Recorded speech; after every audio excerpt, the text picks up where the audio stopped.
សួស្តីបងប្អូនទាំងអស់គ្នានេះគឺជាវីដេអូមួយដែលខ្ញុំបង្ហាញពីការដែលខ្ញុំធ្វើការវឹកហាត់ចលនាបឋមឡើងវិញដើម្បីបន្ស៊ាំរាងកាយរបស់ខ្ញុំក្រោយពីខ្ញុំឈឺហើយខកខានធ្វើការវឹកហាត់ធ្ងន់អស់រយៈពេលប្រហែលជាច្រើនឆ្នាំដែរបាទហើយឥឡូវនេះបានមកជួបបងប្អូនវិញហើយខ្ញុំធ្វើលើកនេះខ្ញុំមិនរំពឹងថាបងប្អូនឃើញខ្ញុំថាល្អឬមិនល្អយ៉ាងណាទេវាតម្លៃយ៉ាងណាក៏តាមនឹងទៅសម្រាប់ខ្ញុំធ្វើទៅហើយខ្ញុំក៏មិនដឹងថាខ្លួនខ្ញុំធ្វើបានល្អប៉ុណ្ណាដែរហើយទស្សនាវីដេអូទាំងអស់គ្នាបាទមើលទៅរាងកាយរបស់ខ្ញុំគឺវារៀងក្រាន់បើមកវិញតិចប៉ុន្តែនៅតែយ៉ាប់មើលនឹងឯងបាទសម្រាប់ភ្នែកខ្ញុំគឺពិបាកមើលមែនតើហើយសម្រាប់ភ្នែកបងប្អូនកាន់តែពិបាកមើលជាងខ្ញុំទៀតមើលទៅគឺ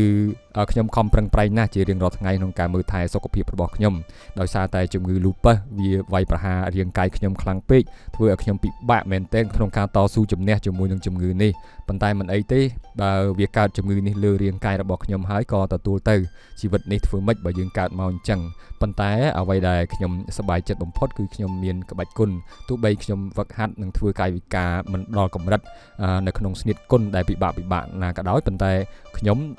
ខំប្រឹងប្រែងឡើងវិញខ្ញុំធ្វើអានប៉ុណ្ណាគឺយកប៉ុណ្ណឹងមិនអីទេខ្ញុំទទួលយកអ្វីដែលខ្ញុំអាចធ្វើបានហើយក៏ខំប្រឹងប្រែងតស៊ូក្នុងជីវិតរស់នៅបន្តទៅទៀតទៅបាទសូមបញ្ជាក់ថានេះជាវីដេអូដែលខ្ញុំធ្វើចលនាបឋមដើម្បីធ្វើឲ្យរាងកាយរបស់ខ្ញុំបន្ស៊ាំឡើងវិញហើយជាការវឹកហាត់ឡើងវិញរបស់ខ្ញុំបាទកុំឲ្យខាតខ្ញុំក៏ដាក់កាមេរ៉ាថតទុកសម្រាប់បងប្អូនមើលទៅបាទហើយខ្ញុំក៏ខានផុសនៅក្នុង YouTube យូរដែរហើយបងប្អូនមើលនេះគឺជាចលនាបឋមខ្ញុំធ្វើរបៀបនេះឯងគឺចាប់តាំងពីលោតកង់ឡានហើយមានអ្វីផ្សេងដែលបងប្អូនបានមើលឃើញរួចហើយនៅក្នុងវីដេអូនេះហើយមកដល់ក្នុងពេលនេះគឺខ្ញុំកំពុងតែប្រើកម្លាំងអវងដៃខ្ញុំចង់ដឹងលទ្ធភាពរបស់ខ្ញុំក្នុងការអវងដៃនឹងអាចធ្វើបានប៉ុណ្ណាអវងនេះគឺមានក្តាប់មានលាតមានកញ្ញាំហើយក៏ការដោះដូរដៃក្នុងការក្តាប់លាតកញ្ញាំហ្នឹងគឺដោះដូរនៅនឹងកន្លែងហ្នឹងតែម្ដងមិនចាំបាច់ងើបចេញខ្ញុំធ្វើបានប៉ុណ្ណឹងគឺខ្ញុំសរសើរខ្លួនឯងដែរបាទប្រឹងចង់ងាប់ហើយបាទឥឡូវខ្ញុំត្រៀមខ្លួនក្នុងការទាត់ជើងឡើងលើការទាត់ជើងឡើងលើនេះជាជំនួយធ្វើឲ្យសរសៃយើងក្តៅដើម្បីឈានទៅដល់ការហែកជើងហើយហែកជើងនោះគឺយើងហែកបន្តិចម្ដងមិនមែននៅពេលដែលយើងចង់ហែកជើងវឹកហាត់ហែកជើងយើងចាប់ដើមនឹកឃើញយើងហែកខ្វោកតែម្ដងទេចលនារបស់វាគឺមានចាប់ពីដើមទីដូចខ្ញុំបង្ហាញនៅក្នុងវីដេអូនេះឯងបាទហ្នឹងហើយអ្វីវាមានក្បួនមានខ្នាតរបស់វាមិនមែននឹកឃើញភ្លាមហែកខ្វោកភ្លាមនោះទេវាធ្វើឲ្យយើងមានគ្រោះថ្នាក់តាមពិតទៅនៅក្នុងក្បាច់គុណគឺគេឲ្យតម្លៃខ្ពស់ទៅលើមូលដ្ឋានគ្រឹះគឺការចាប់ផ្ដើមដំបូងដែលមុននឹងយើងចូលទៅហាត់នឹងឯងគឺជាពិសេសបំផុតគឺចលនាបឋមនឹងឯងគេត្រូវឲ្យយើងវឹកហាត់ឲ្យបានល្អធ្វើឲ្យបានត្រឹមត្រូវធ្វើឲ្យបានពេញលេញគ្រប់ដើម្បីឲ្យរាងកាយរបស់យើងនឹងវាចាប់ផ្ដើមទទួលយកនៅលំហាត់លំបាកផ្សេងនៅក្នុងស្នៀតនៅក្នុងក្បាច់គុណរបស់អ្នកដែលហាត់នឹងបាទចលនាបឋមដែលខ្ញុំធ្វើនៅក្នុងវីដេអូនេះគឺខ្ញុំធ្វើសង្ខេបទេបានធ្វើតាមកម្លាំងរបស់ខ្ញុំ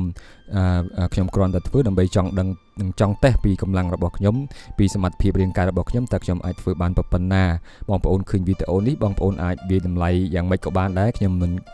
ជាបញ្ហាសម្រាប់ខ្ញុំទេខ្ញុំត្រៀមចិត្តរួចហើយមុននឹងខ្ញុំសម្រេចចិត្តថតវីដេអូនេះដើម្បីបង្ហាញជូនបងប្អូននោះខ្ញុំចង់ធ្វើវីដេអូខ្លាំងណាស់ព្រោះ channel របស់ខ្ញុំនេះទុកចោលយូរហើយមិនបានផុសវីដេអូអ្វីទេព្រោះតែសុខភាពរបស់ខ្ញុំមានបញ្ហា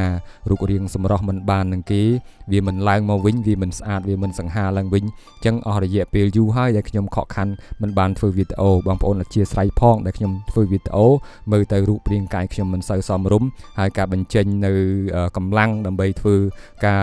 វឹកហាត់ទៅលើចលនាបឋមនេះក៏មិនល្អអីដែរបាទមើលទៅគឺយ៉ាប់ភ្នែកមើលមែនតែសូមអធិស្ឋានបងប្អូនបាទជួយមើលវីដេអូខ្ញុំផងបាទហើយខ្ញុំសង្ឃឹមថាខ្ញុំនឹងមានឱកាសសុខភាពវានឹងកាន់តែល្អប្រសើរឡើងដើម្បីបន្តធ្វើវីដេអូឲ្យបានច្រើនបន្តទៅទៀតទុកសម្រាប់ចែកជូនបងប្អូននិងកូនចៅខ្មែរចំនួនក្រោយគ្រាន់ជាចំណេះដឹងសម្រាប់ពួកគាត់ផងដែរសូមអរគុណ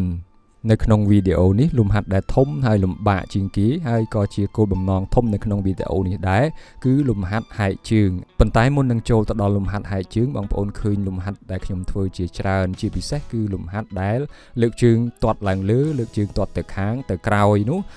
គឺជាលំហាត់ដែលធ្វើឲ្យសរសៃជើងរបស់យើងបានដឹងខ្លួនឬមានកម្ដៅក្តៅកុំឲ្យវាមានបញ្ហានៅពេលដែលយើងចាប់ផ្ដើមហែកជើងហើយការហែកជើងមិនមែនចាប់ផ្ដើមហែកខ្វោកតែម្ដងទេគឺយើងធ្វើបន្តិចម្ដងដូចបងប្អូនបានឃើញនៅក្នុងវីដេអូដែលខ្ញុំធ្វើនេះឯងបាទមុនពេលដែលខ្ញុំធ្វើវីដេអូនេះខ្ញុំមិនរំពឹងថាខ្ញុំអាចធ្វើបានល្អទេសម្រាប់ការហែកជើងប៉ុន្តែឥឡូវនេះខ្ញុំសប្បាយចិត្តនៅពេលដែលឃើញវីដេអូខ្ញុំធ្វើនេះគឺការហែកជើងរបស់ខ្ញុំបានល្អប្រសើរគ្រាន់បើមែនតែនចិត្តប្រហែលកាលពីខ្ញុំនៅពេញកម្លាំងវឹកហាត់ខ្លាំងកាលពីក្មេង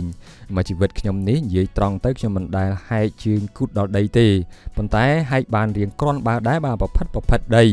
មិនអីទេខ្ញុំទទួលយកបានបាទធ្វើម៉េចក្នុងពេលដែលយើងវឹកហាត់ខ្លាំងហ្នឹងគឺយើងមានវ័យចាស់ដែរហើយមិនដូចអ្នកដែលហាត់ហែកជើងហ្នឹងតាំងពីនៅក្មេងទេអញ្ចឹងក្មេងៗឱកាសល្អមែនតើគួរតែធ្វើលំហាត់ហែកជើងនេះតាំងតែពីខ្លួនឯងនៅក្មេងៗទើបល្អប៉ុន្តែត្រូវធ្វើឲ្យបានត្រឹមត្រូវតាមក្បួនតាមខ្នាតទើបគ្មានគ្រោះថ្នាក់បានបងប្អូនអ្វីក៏ដោយជាពិសេសក្បាច់គុណនេះយើងមិនអាចធ្វើឲ្យវាបានល្អ100% ក្នុងរយៈពេលខ្លីបានទេយើងត្រូវការសន្សំវាបន្តិចម្ដងធ្វើវាជារៀងរាល់ថ្ងៃជារៀងរាល់ខែជារៀងរាល់ឆ្នាំហើយយូរឆ្នាំ